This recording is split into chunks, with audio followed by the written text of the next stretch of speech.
पटनामध्ये नितीश कुमार यांच्या टायगर जिंदा हे पोस्टरवर सध्या चर्चा होते आणि त्यावर त्यांनी पुन्हा मुख्यमंत्री व्हावं अशी लोकांनी अपेक्षा व्यक्त केली आहे।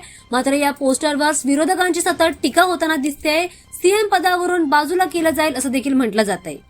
दुसरीकडे विरोधी गठबंधनाने आणि मुख्यमंत्री पदाच्या उमेदवाराची घोषणा करण्यास उशीर केल्याबद्दल त्यांच्यावर सतत टीका केली आहे। राष्ट्रीय जनता दलाचे नेते आणि विरोधी पक्षाचे मुख्यमंत्री पदाचे संभाव्य चेहरे असलेल्या तेजस्वी यादव यांनी नितीश कुमार आणि एनडीएवर निशाणा साधलाय। तेजस्वी यादव यांनी केंद्रीय गृहमंत्री अमित शहा यांच्या जुन्या विधानांचा हवाला देत म्हटलंय की अमित शहा यांनी स्वतः सांगितलंय की जर बिहारमध्ये पुन्हा एनडीए सत्तेवर आली तर नितीश कुमार मुख्यमंत्री होणार नाहीत। यावरून तेजस्वी यादव यांनी प्रश्न उपस्थित केलाय की नितीश कुमार खरोखरच एनडीएचे टायगर आहेत की फक्त पोस्टर पुरते।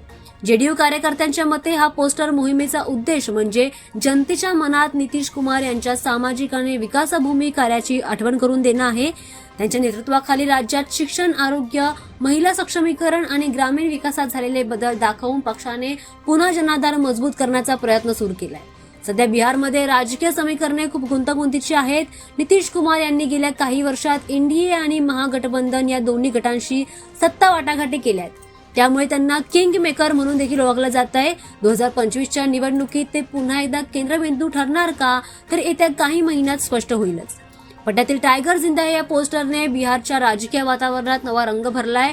एकीकडे नितीश कुमार यांचे समर्थक त्यांना पुन्हा मुख्यमंत्री बनवण्यासाठी सज्ज आहेत तर दुसरीकडे विरोधक त्यांच्या टीकेचा भडीमार करतायत।